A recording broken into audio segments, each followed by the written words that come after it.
Nurg'un do'stlarimizning kuchli talabi bilan oldimizda Eid bayramlar kelib turibdi.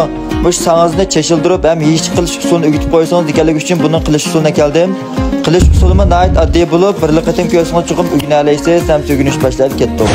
Avval xemir jig'irimiz sizlarga jiboda faoliyat qilib berayotgan mavi xemir jig'irish mashinasiga 3 qacha atrofida un to'kib, orqadan bir qo'shiq tuz va bir qacha pishiq may to'kimiz. Mening ishlatganim bo'lsa, Al-Nurining tunji siqim 1-darajalik zarangiz mayi. Muvofiq miqdorda qarakunjut va bir qacha atrofida suv to'kimiz yoki manga o'xshash kebab uchun suv qo'ysak bo'ladi. Xemirning ching bo'shlig'ini, lag'manning xemirini sallat ching jig'irimiz do'stlar.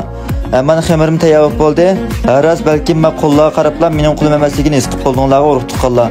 Bu dal anam qilayotgan sangiz do'stlar men qilmadim. Gapimiz qaytib kelsak, xemirimizni o'tirdan ishga qilib olib, ham muvofiq miqdorda bilib olamiz. Bilib olgan xemirimiz bo'lsa, suratdagidek mana shunday zo'li tutib, mana shunday chiroyli tizib olgandan keyin ustini yengil miqdorda mayli etib, başım maddi yoga 5 minut atrofida tindirib olamiz. Biz bu vaqtda may tushib olayli. Mening ishlatganim yalla Al-Nurining tuvan besim, tuvan temperatura ishlab chiqargan 1-darajalik kichmeyi. Xemirning vaqti to'shqanda o'tirdan echib, yana yengil holat pilt qilib, buni yana 5 minut tindirib olgandan keyin mana suratdagidek nihoyat tekshi holatda inchki pilt qilib echib olib, qo'limizning alqiniga nihoyat chiroyli yo'yib olamiz. Arliq ko'rib mesha ketsa do'stlar, anamning ajrigim bo'lsa, yaxshi yurakdan birini besib qo'llab qo'ysanglar rahmat.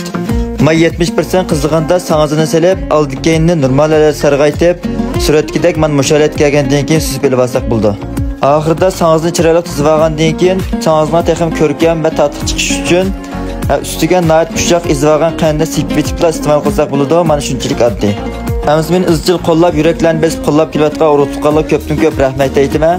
Ishlaringlar o'ng'ishli, tininglar salomat bo'lsin. Kelarsan ko'rishaylik, xayr xo'sh.